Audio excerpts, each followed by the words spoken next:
नमस्कार दोस्तों, आपका एक बार फिर स्वागत है द स्वामी टीवी में।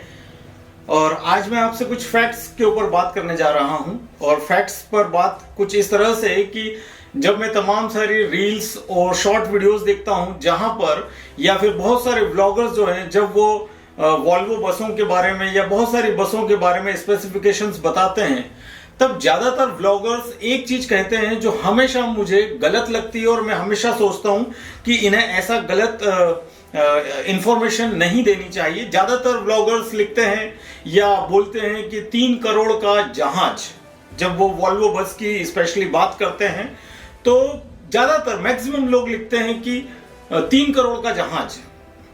तो मैं हमेशा सोचता रहा कि भाई 3 करोड़ की तो कोई बस हिंदुस्तान में आज तक आती ही नहीं है। ऑन रोड प्राइस किसी भी लग्जरी बस का, चाहे वो वॉल्वो हो, चाहे वो कोई और कंपनी की हो, चाहे वो कितने भी स्पेशल फीचर्स के साथ अगर बिल्ड करी गई है, तब भी इंडिया के अंदर 3 करोड़ रुपए की कोई भी बस नहीं है।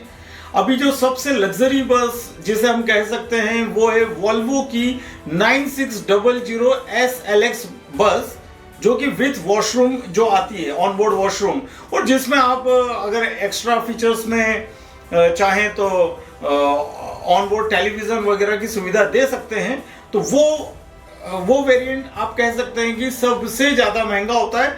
और वो करीबन, अगर हम इंटरनेट पर मौजूद जानकारियों के हिसाब से अगर बात करें, जो फैक्ट्स है, जो अगर हम विश्वसनीय वेबसाइट्स के माध्यम से इन सब चीजों को रिसर्च करते हैं, तो अधिकतम 2 करोड़ तक अब जाकर ये बस ऑन रोड आ जाती है। वॉल्वो 9600 SLX मॉडल की मैं बात कर रहा हूं।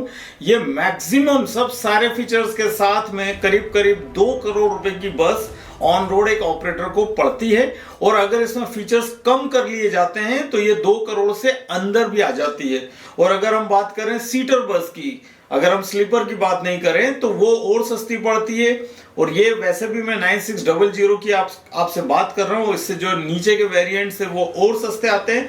1.5 करोड़ से 2 करोड़ के बीच में वॉल्वो की बसें हिंदुस्तान में अलग अलग मॉडल्स उपलब्ध हैं।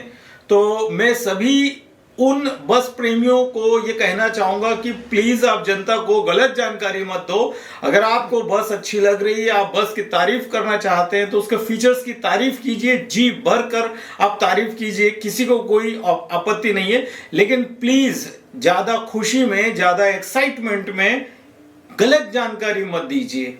गलत जानकारी बहुत बड़ा प्रश्न चिन्ह खड़ा करती है उन लोगों पर भी जो सही जानकारी दे रहे हैं। आप कुछ लोग अगर बार बार गलत जानकारी देते हैं, तो हम जैसे लोग जब सही जानकारी देते हैं तब भी कई ऑडियंस उस पर विश्वास नहीं करती है।